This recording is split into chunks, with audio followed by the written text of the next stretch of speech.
Hello, my dear children. In the class of electronics, we are going to know what are semiconductors. Children, right now we are witnessing a revolution going on in the field of electronics.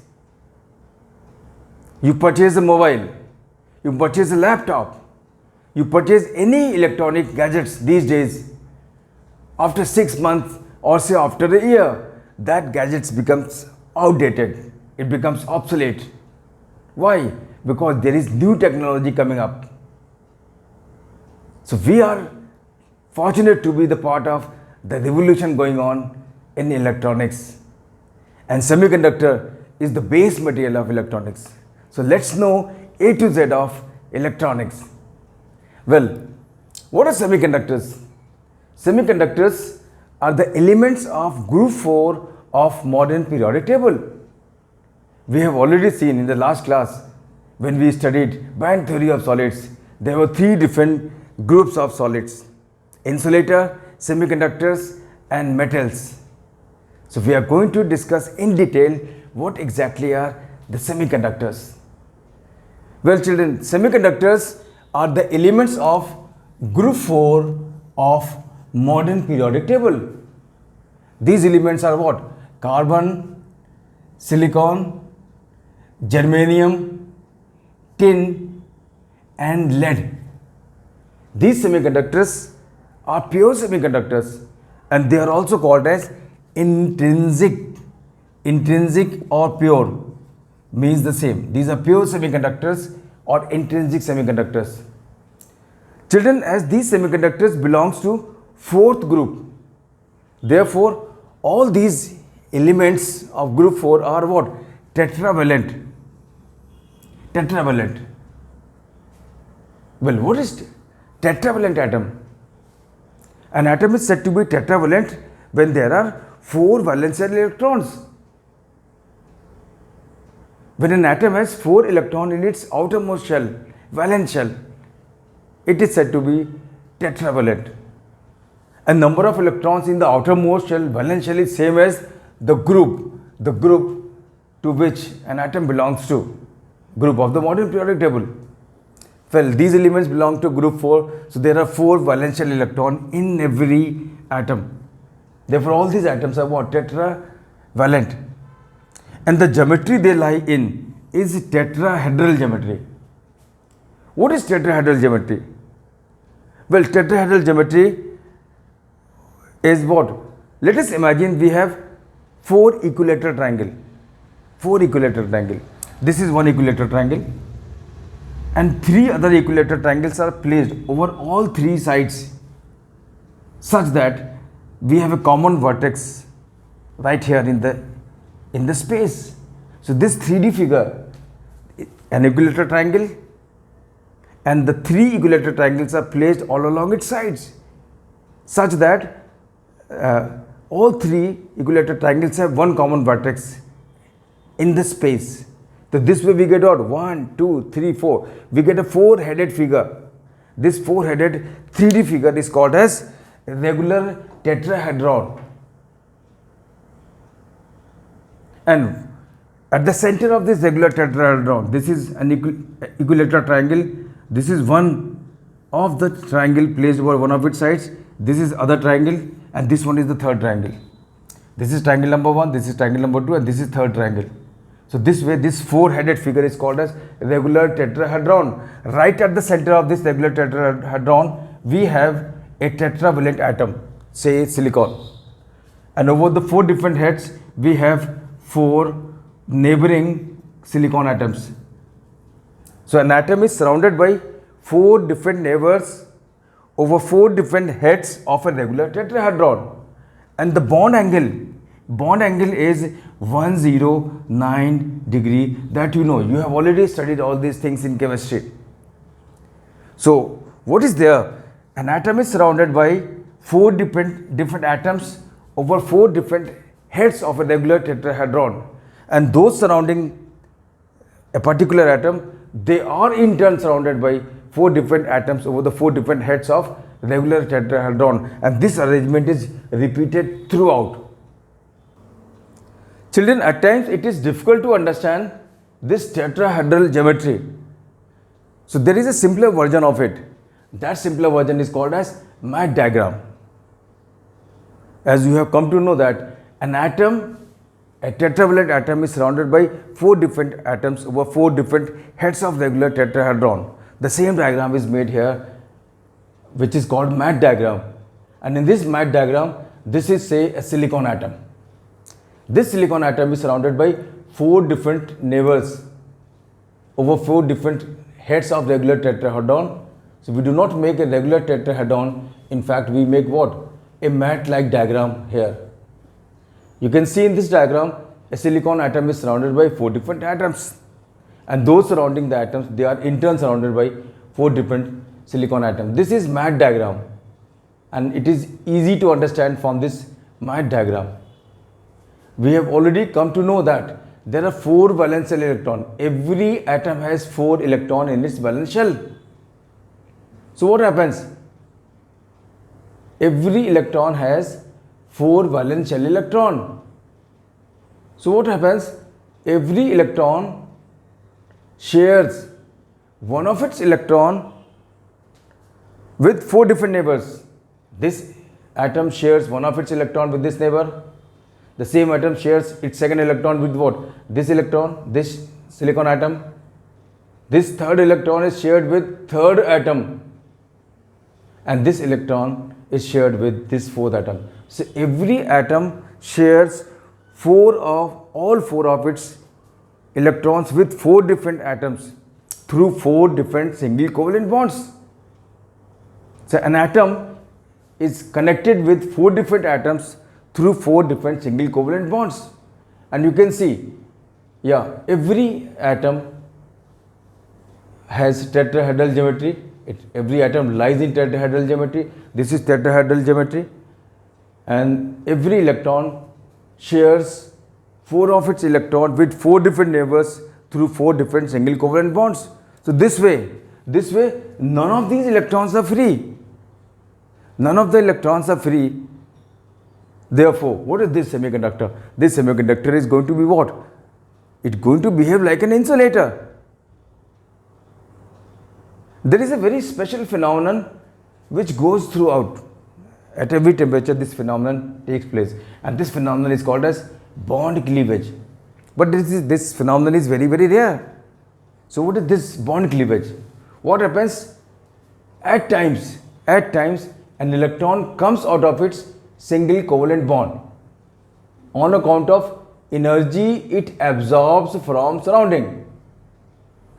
At times, or say very rarely, an electron absorbs energy from the surrounding and comes out of its bond. Once an electron comes out of its bond, this single covalent bond is broken. So what should we call this phenomenon as? We call this phenomenon as bond cleavage. There is cleavage of bonds. As an electron comes out of single covalent bonds, the bond breaks. So this phenomenon is very logically called as bond cleavage. And the electron which comes out is called free electron. This is free electron. And this free electron is going to help in conduction. Every outgoing electron, which is going out of single covalent bond, leaves behind its very strong deficiency. Yes, very strong deficiency. Every outgoing electron leaves behind its very strong deficiency. And this very strong deficiency of electron is called as hole. And this hole, children, is a new type of charge carrier, and it also helps in conduction. Electrons are well-known charge carriers. Free electrons, of course, they help in conduction. But what is happening here? We are now coming across a new type of charge carrier. And this new type of charge carrier is called as hole. So what is hole? Hole is nothing but the strong deficiency of electron, seat of electron. As electron comes out of its bond, single covalent bond, it leaves behind its very strong deficiency. That very strong deficiency is called as hole. And this hole behaves like what? Positive charge. Electrons are well known negative charge. But these holes behave like a positive charge. So we have electron as well as hole, the two different type of charge carriers, and both the charge carriers are created by virtue of bond cleavage. But remember children, these bond cleavages are very rare. Let me give you an idea as to how rare is the bond cleavage. See, number of bond cleavages are in the ratio 1:10 to the power 12. This simply means if we have an assembly of 10 to the power 12 silicon atom, there is one bond cleavage. In an assembly of 10 to the power 12 silicon atoms, there is one bond cleavage. And every bond cleavage produces what? An electron and hole. So there are going to be as many electrons and holes as are going to be the bond cleavages. Well, at the same time, number of electrons in 1 cc, number of atoms in 1 cc of silicon is nearly 10 to the power 22. So in 10 to the power 12 silicon atoms, we have one bond cleavage. Therefore, in 10 to the power 22 atoms, there would be 10 to the power 10. There would be 10 to the power 10 bond cleavages. You can find it out by unitary method. So in 1 cc, there are 10 to the power 10 bond cleavages. So number of electrons are 10 to the power 10 per cc due to bond cleavages. Number of holes are also 10 to the power 10 per cc. These electrons and holes are also called as intrinsic charge carriers, and their number is too small to have any significant conductivity for the semiconductor. How small is this number? Let us visualize. See, in an assembly of 10 to the power 12 silicon atoms, we have just one bond cleavage. 10 to the power 12 atoms means what? 10 to the power 6, 10 to the power 6 atoms. 10 to the power 6 is what? 1 million. 10 to the power 6 is what? 1 million. So in 1 million assemblies, in 1 million assemblies of silicon atoms, in this is 1 million, this is 1 million. So we have an assembly of 1 million atoms, and such 1 million assemblies will have one bond cleavage. Well, 10 to the power 6 into 10 to the power 6 silicon atoms.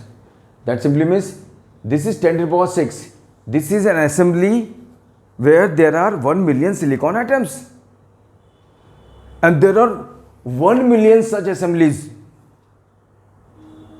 So 1 million assemblies of 1 million atoms each has one bond cleavage. That means has one electron, free electron as charge carriers, or one hole as charge carrier.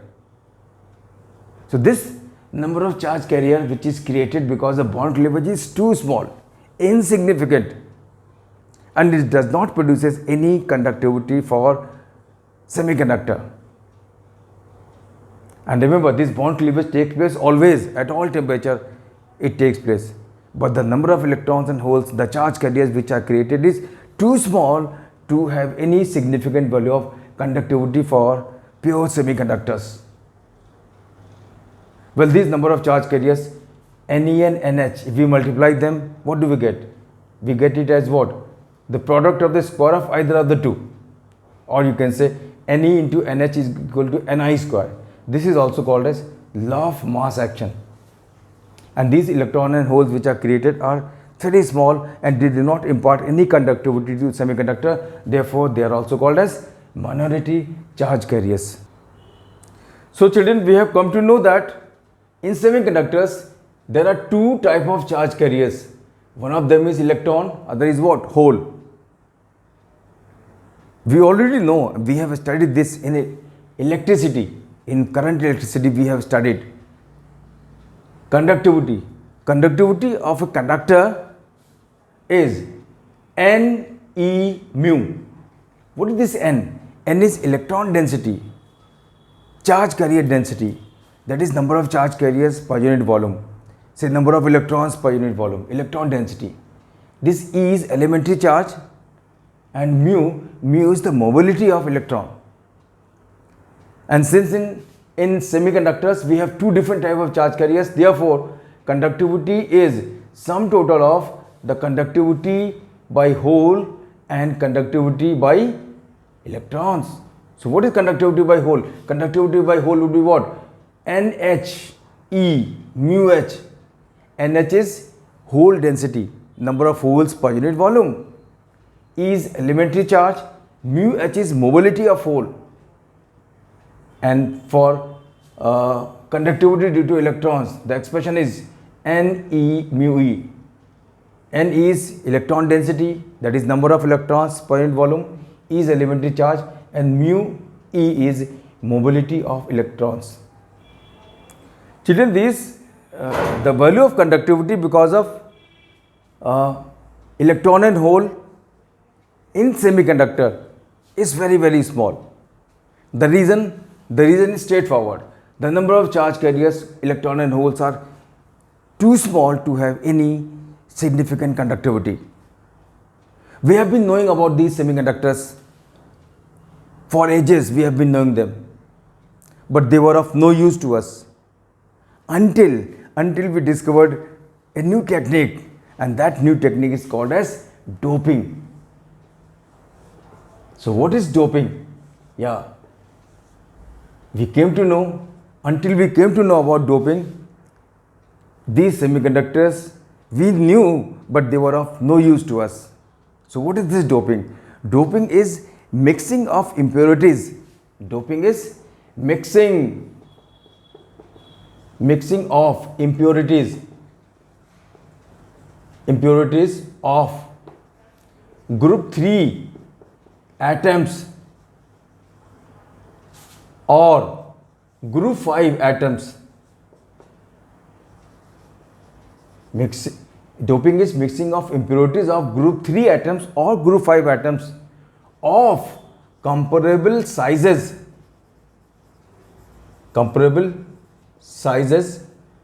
with group 4 atoms, that is pure semiconductors, is called doping.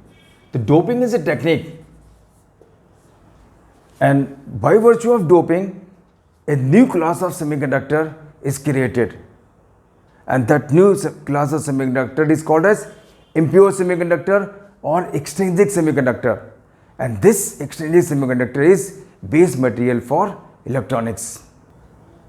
So children, this way doping created a new class of semiconductor which is called as extrinsic semiconductors. Well, there are two types of impure semiconductors. One is N-type, other is P-type. What is N-type of extrinsic semiconductor? Well, N-type of extrinsic semiconductor is created when group 4 elements are doped with or added with the impurity of group 5 atoms. So these group 5 atoms which are intermingled with group 4 atoms are called as donor atoms, and most popular group 5 impurities which are mixed with group 4 atoms, they are arsenic and antimony, and the ratio in which they are mixed is very small. This is called moderate doping. The ratio is 1:10 to the power 6. That means one arsenic atom is mixed with an assembly of 10 to the power 6 silicon atom. Children, this is moderate doping. Doping may be with greater concentration, the concentration may be higher. When it is higher, it is 1:10 to the power 4, and when it is 1:10 to the power 8, the doping is said to be light. This is moderate doping. Well, what happens when pentavalent atom, group 5 atom, is mixed with group 4 atoms? This pentavalent atom lies at one of the sites in tetrahedral geometry. When pentavalent atom is mixed with group 4 atoms, these group 4 atoms lie in tetrahedral geometry. So this pentavalent atom has to occupy one of the sites in tetrahedral geometry. And we all know that, say this is pentavalent atom, we all know that every pentavalent atom has 5 valence shell electron. This is arsenic at one of the sites in tetrahedral geometry. This arsenic has how many electrons? 5 electrons in its valence shell. Well, all these neighbors which are surrounding it, they all have 4 valence shell electron. So, as per the order of tetrahedral geometry, every atom has to share 4 of its electrons with 4 different neighbors. This arsenic also shares 4 of its electron with 4 different neighbors. But what about this 5th electron? This 5th electron, is not shared and is not part of any single covalent bond. Subsequently, it is called as free electron. So, 5th electron of arsenic atom, 5th electron of pentavalent impurity is not shared. That is why it remains free and helps in conduction. So, due to pentavalent impurity, there is a free electron created, and this free electron adds to the electrons which are already present there. And since every arsenic atom is creating an electron, then what will happen? There are going to be as many free electrons as are going to be arsenic atoms. So there are nearly 10 to the power 16. See, 10 to the power 1 electron, 10 to the power 16 silicon atom has 1 arsenic atom. So 10 to the power 22 silicon atom will have how many? How many arsenic atoms? 10 to the power 16. Remember, 10 to the power 22 silicon atom are there in 1 cc. That means in 1 cc of silicon, there are going to be 10 to the power 16 arsenic atoms. And that way, the number of electrons would also be 10 to the power 16. So, what happens? These electrons, which are large in number, they impart some significant conductivity to n type of semiconductors. And these electrons, whose number has increased from 10 to the power 10 to 10 to the power 16 by virtue of this doping, they are called as majority charge carriers. Whereas holes, whose number remains same as it was initially, that was 10 to the power 10 per cc, they are still called as minority charge carriers. This substance, n-type of semiconductor as a whole, is electrically neutral. Though there are large number of electrons, free electrons, but that doesn't mean it is going to be electrically negatively charged. Why? It is simply because the free electrons are not the electrons added to the semiconductor. These free electrons are created because of the non-adjustment of pentavalent impurity with tetrahedral geometry. This tetrahedral geometry is not meant for pentavalent atoms. And when pentavalent atoms occupy one of the site in tetrahedral geometry, one of their electrons become free. So because of non-adjustment of arsenic atom in this tetrahedral geometry, an electron becomes free. And because of this free electron, there is no negative charge. Every electron which is there all around arsenic has its corresponding positive charge in its nucleus. So arsenic is electrically neutral. The silicon atoms we are intermingling it with, they are also electrically neutral. So when two electrically neutral substances are intermingled or mixed, an electrically neutral substance is going to be created. Free electrons are created because the fifth electron is not able to, it is not part of any single covalent bond. It cannot be. So the whole substance is electrically neutral. Well, in p type of extended semiconductor, what do we have? We had group 4 atoms being added with the impurity of group 3 atoms. Group 3 atoms. When we add the impurity of group 3 atom with group 4 atoms, we get n type of extrinsic semiconductor. And these group 3 atoms which are mixed with group 4 atoms are called as acceptor atoms. And most popular acceptor atoms of group 3 impurities are what? Indium and gallium.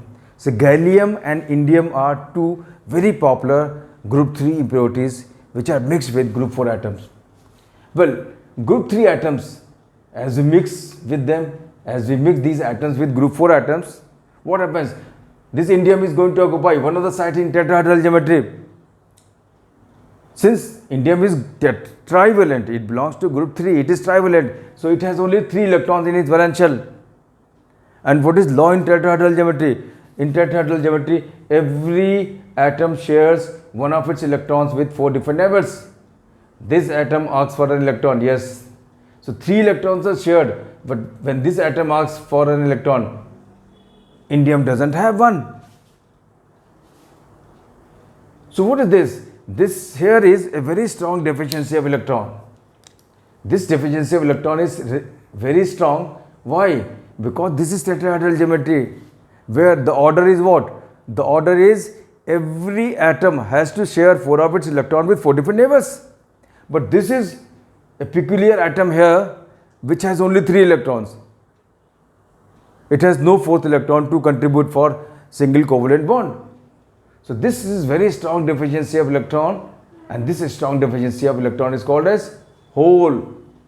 So there are going to be as many holes as many are going to be indium atoms intermingled. So these holes add to the pre-existing holes, and total holes now become majority charge carriers. The holes are the majority charge carriers in p-type of semiconductors, whereas the electrons, the number of electrons remains same as it was initially, and they are called as minority charge carriers. So in n-type, majority charge carriers are electrons. In p-type, majority charge carriers are holes. Holes behave like positive charge, but that doesn't mean that this material is going to be positively charged. It is still electrically neutral. The reason is again same. Indium is electrically neutral. Silicon, they are being mixed with, that is also electrically neutral. So the substance which is going to be created is going to be electrically neutral. These holes are created because of the non-adjustment of indium atom to this tetrahedral geometry. So this way, n type of semiconductors have large number of charge carriers, majority charge carriers, electrons. So these electrons are the majority charge carriers, and there are very few or very rare holes in n type of semiconductor. And in p type of semiconductor, this is a block of p type of semiconductor where majority charge carriers are what? Holes, and there are very few or very rare electrons in between. And how these n and p type of semiconductors are going to conduct, how do they help in conduction, that we'll discuss in the next class. And also we'll study p-n junction diode using these materials. So children, with this we come to the end of today's class. Thank you very much, and God bless you all.